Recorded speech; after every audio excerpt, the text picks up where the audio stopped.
Excellent, thank you. I appreciate you guys having me here. This is my first time presenting, and I had no idea mayors took shots at each other's of the community around them. So, if you are a mayor in the room for the next 10 minutes, relax. I wasn't prepared, but next year it'll be a roast, so be ready. Here we go. The city of Andover. We've actually had a very busy 2024, and we're going to have a busy 25. This is our new council. We actually had quite an adjustment. I'm the new mayor. Our old mayor decided not to rerun. We have two new council members in Shafto and Shu. And over the next month, we're going to be deciding who our new council member will be. And so we have an application process, and we'll be filling that by March. New businesses. Andover's not like the other businesses that have presented here. We don't have all these restaurants, and so we're excited to get a Chipotle and a Starbucks right next door to each other, kind of by our community center. We had a new dance company move in. We had a landscape company take over an existing property and really develop beautifully called Sand Hill. And then if you're familiar, been up on Hanson, we had TE Connectivity who closed down their shop, and we had PEM move in. So it was nice. We had a building that was not vacant for very long.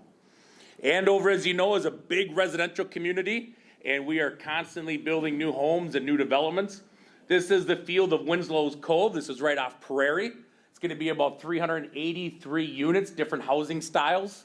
And as fast as they go up, they are being filled. So the builder cannot build them fast enough.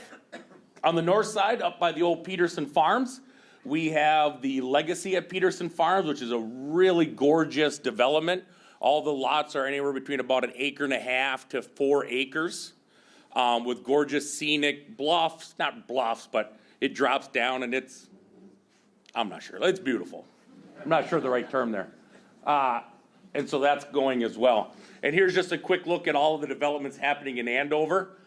And recently we got presented on our rural reserve. And so probably over the next 5 years, that'll be happening, and that'll be a huge chunk added into Andover. So you can see where it's all kind of happening. So it's not just in our main area. It's all over the city. Andover has a problem where we have over 90 miles of roads that have deteriorated to the point they need to be replaced. We did some additional bonding. We also did a little bit of a levy, and we're going to take care of all those roads in the next 8 years. So we are very aggressive. All of our extra money has gone into roads, so I'm not going to go over all of them, but as you can tell, we are focused on roads, and that will be our big focus for the next 8 years. Something brand new to Andover in 23, and it's going to be popping in 24, roundabouts. We never had a roundabout. We got one in, I think it actually officially opened in 24 with that field of Winslow Cove. Now we're getting two right by each other, Crosstown and Nightingale, which is kind of by City Hall. And then we are getting one up on 7th by Peterson Farms. And then on the corner of Crosstown and Constance, the county's putting one in. So we were there for 50 years with no roundabouts. In a matter of 3 years, we're now going to have 5. So some of the improvements we made in 24, we are very dedicated to our parks. We have a park dedication fee for new developers when they come in that they pay. We use that money to build new parks and to maintain all of our existing parks. So we have them on a 20-year cycle where we tear them down, put in all new equipment. Like everyone, we had some tennis courts and we put them into pickleball courts, not as fancy as some of the other pictures, but hey, we got outdoor pickleball courts now. If you've never been around Round Lake, we have a gorgeous trail around Round Lake, and it is extremely scenic, tons of wildlife. You feel like you're in northern Minnesota, even though you're in Andover. And we redid a variety of walkways, we redid the path.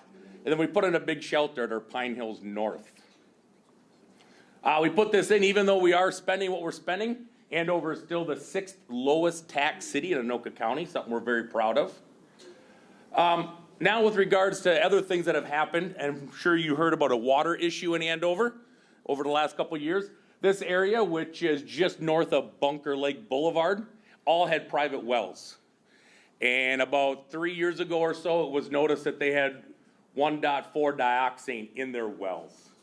The Minnesota Pollution Control Agency cannot figure out exactly where it came from, but after help from our local legislator, Peggy Scott, the Department of Health, the EPA, we were actually able to take all of those wells out, and every house there is now on city water.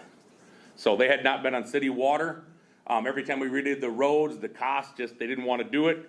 Now they're on city water and drinking healthy water again. So if you drive down Bunker, you'll probably notice an area where there was a lot of fourplexes that look run down. The city over the last probably 6 years have been buying those up. As soon as we buy one, we tear them down. This is gonna be our big redevelopment area. So in the yellow is city owned, but we still have the property there. Those will come down probably in the next year. Everything in red has already come down. So in that middle section, we still have 2 more properties to grab, and then we're gonna start selling this off to development. How that looks is gonna be different now that we have a new council, whether that be a mixture, whether that be commercial, residential, we'll know more, but we really look to enhance our city.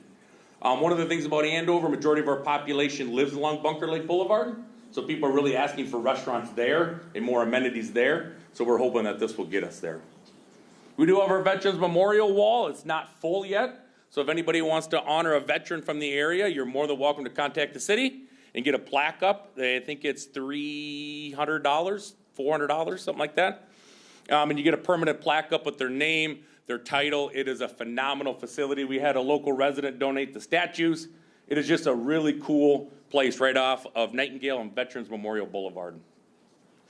The mayor of Coon Rapids, Mayor Cook, made a comment about the Jewel. This being the Jewel, one of our jewels is our community center. We expanded it about 4 years ago. We have a new vendor, Crooked Lake Creamery. The ice cream is phenomenal. And then we also have a to-go library. We have 2 ice arenas, a sports complex, 4 courts for field house, tons of meeting rooms. We recently redid one of our meeting rooms and is now a multi-sport simulator. So not only can you play golf in there, you can also kick soccer balls, football, dodgeball. There's a Wild West shooting, bowling, disc golf, anything that has something you throw or kick, you can play that in this room. So it's not for golf only. It has been popular with our youth, absolutely popular with our youth. Parents will rent it for an hour and they're in there just entertained. So that is a huge factor. And also too, we do have a walking track. In the winter months, between the hours of 6 a.m. and 4 p.m., we experience between 4,000 and 5,000 walkers a month. That after 4 p.m., we don't track it, so it's probably doubled. But that's how busy our indoor walking track is. And then we do have some walking for seniors to be able at 10 o'clock. They come in on Tuesdays and Thursdays. They meet new people, exercise, create friendships. It is a huge community benefit, that walking track. And that is free to all Andover residents.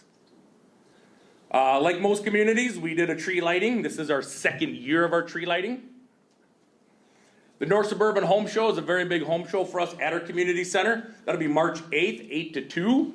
Please get your tickets and attend. It's amazing how many vendors we have there, how busy it is. It is a phenomenal show. And then last but not least, we have our Andover Family Fun Fest. Extremely popular, July 11th and 12th.